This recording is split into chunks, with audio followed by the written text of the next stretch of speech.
तो मिस ने game jam host किया था और मिस कौन है?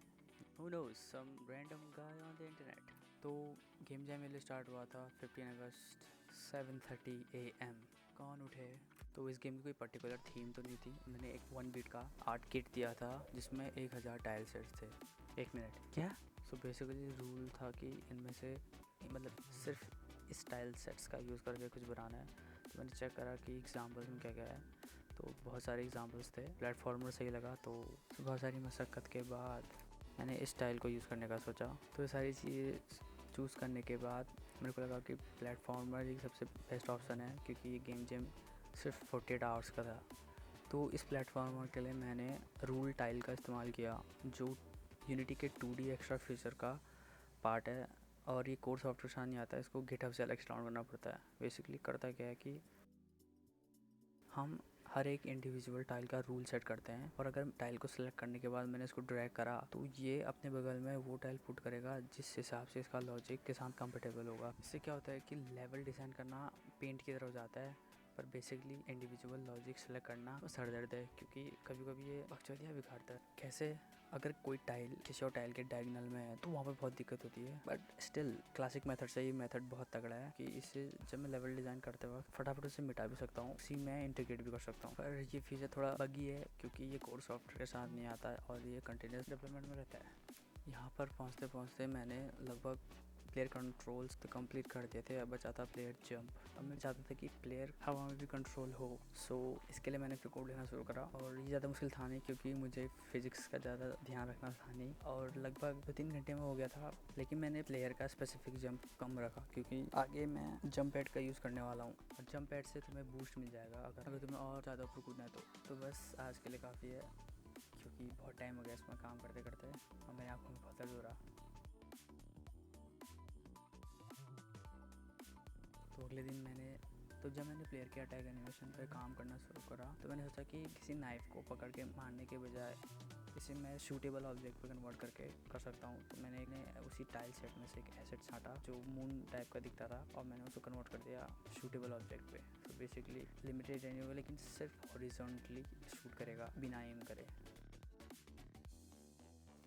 तो उसी दिन मैंने जंप पैड पे भी काम करना शुरू करा, लेकिन मैं चाहता था कि जंप पैड तभी काम करे जब प्लेयर सिर्फ ऊपर से आए, और उसके लिए मैंने यूज़ किया एज कोलाइडर और प्लेटफॉर्म फैक्टर 2D। तो ये दोनों कंपोनेंट यूनिटी इंजन के पार्ट हैं, और ये तभी काम करते हैं जब कोई ऑब्जेक्ट इनके बनाए हुए एरिया आग से गुजरा हो, वरना ये काम नहीं करेंगे। जैसे ब्रूटल जंप में होता है, तुम दूसरे प्लेटफॉर्म पे तभी इफेक्ट करोगे जब तुम ऊपर से आओगे, नीचे से आओगे तुम उसके आर पार निकल जाओगे।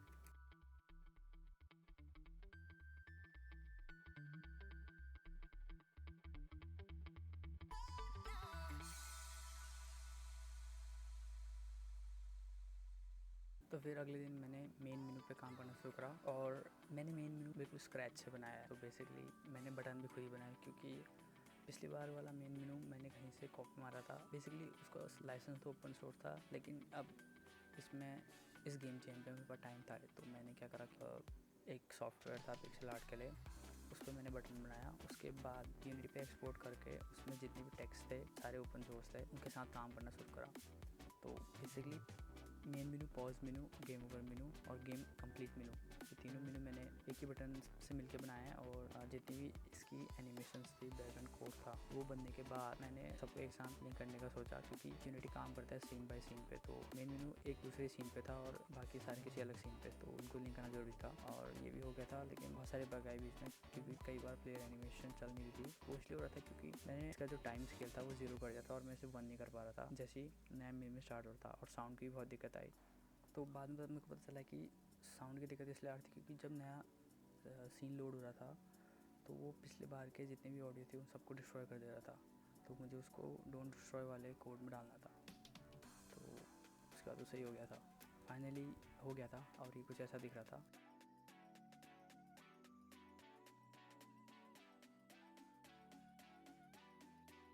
तो यूनिटी पे लेवल डिज़ाइन करने से पहले मैंने उसका एक रफ स्केच बना लिया। पूरा मैप बनाना इतना आसान था नहीं, लेकिन क्योंकि बिना रफ स्केच बनाए मैं यूनिटी में काम करूँगा तो बहुत ज़्यादा टाइम लग जाता। तो मैंने स्टार्ट किया प्लेटफॉर्म से। प्लेटफॉर्म के साथ मैंने उनका पाथ भी डिफाइन किया, क्योंकि मेरा प्लेयर सिर्फ 2 पिक्सल जंप कर सकता था, तो मैंने उसके हिसाब से उस पर जंप एड किया। उसके बाद मैंने उसके हिसाब से कॉइन, डायमंड और चेक पॉइंट और एनिमी की प्लेसेस और उनकी मूवमेंट रैंडमली प्लेस करवा दी, क्योंकि ये सब यूनिटी इंजन पे चेंज हो सकता था बाद में भी। तो फिर उसके बाद मैंने लेवल 2 डिज़ाइन करने की सोची, लेकिन फिर मैंने सोचा क्यों ना इसके टॉप पे ही मर्ज कर दूँ और इसको वर्टिकली और लंबा कर दूँ। बेसिकली हाँ, इस लेवल पे जाते जाते मैंने ये सब डिज़ाइन करने के बाद वही चीज़ें दोबारा इस्तेमाल करी। वही प्लेटफॉर्म, पहले प्लेटफॉर्म बनाए, उसके बाद कॉइन रखे, उसके बाद फिर डायमंड, उसके बाद फिर चेक पॉइंट, और चेक पॉइंट के बाद एनिमी की प्लेसेस, उसके बाद उसका मूवमेंट, बाकी सब। तो बेसिकली मेरा जो रफ स्केच कंप्लीट हो गया था और मैंने अच्छे से लेवल डिज़ाइन करना शुरू किया, लेकिन बहुत ज़्यादा टाइम लग गया। तो इस सारा स्पीड पेंट है, क्या कह सकते हैं, speed level design. So enjoy, I think, may be, नहीं तो आगे स्किप कर देना।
तो फाइनली बन गया था, और ये थोड़े बहुत स्क्रीनशॉट हैं, और किसी को भी खेलना है तो link is in the description.